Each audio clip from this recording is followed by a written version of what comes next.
Warning. This product may cause increased altitudes, more airtime, more cross-country miles, jaw-dropping awesomeness, record-breaking flights, competition trophies, thoughts of world domination, and a large permanent grin. Use at your own risk.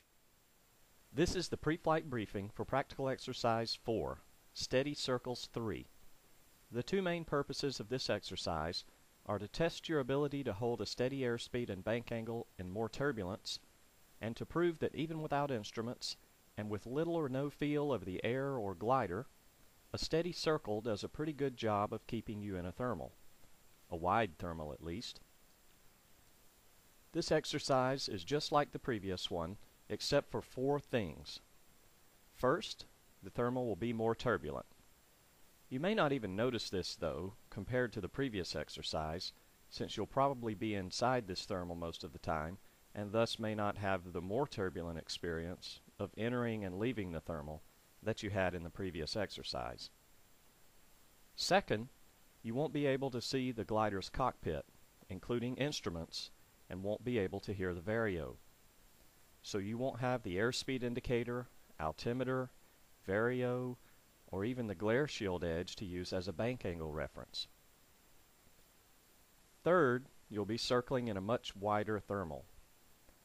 And finally, the 4th difference from the previous exercise, and all previous exercises for that matter, is that in this exercise there will be wind at 16 kilometers per hour or 9 knots. The wind won't affect how you do the exercise, but it will cause your ground track while circling to be different than in previous circling exercises. Do you know why this gap is here?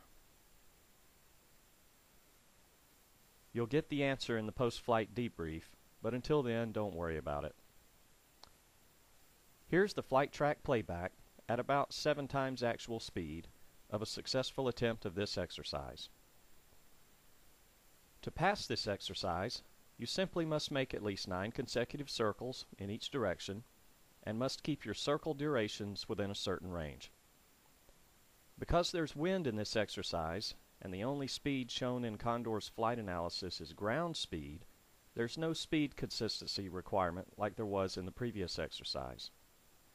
There would be no easy way to verify meeting such a requirement, since at a constant airspeed, your ground speed will naturally be lower when flying upwind and higher when flying downwind. The wind in this exercise also does away with the previous exercise's requirement that you fly consistent enough circles that each circle in a group overlaps every other circle in that group. The wind will naturally cause your ground track to drift downwind, as you see here, making it impossible to see your circle consistency as well in Condor's flight analysis as if there were no wind. You should still fly circles just as steadily as you did in the previous exercise. You simply won't be as able in this exercise to grade how steady your circles are, due to the effect of the wind on your ground speed and ground track. This concludes the pre-flight briefing for Practical Exercise 4, Steady Circles 3.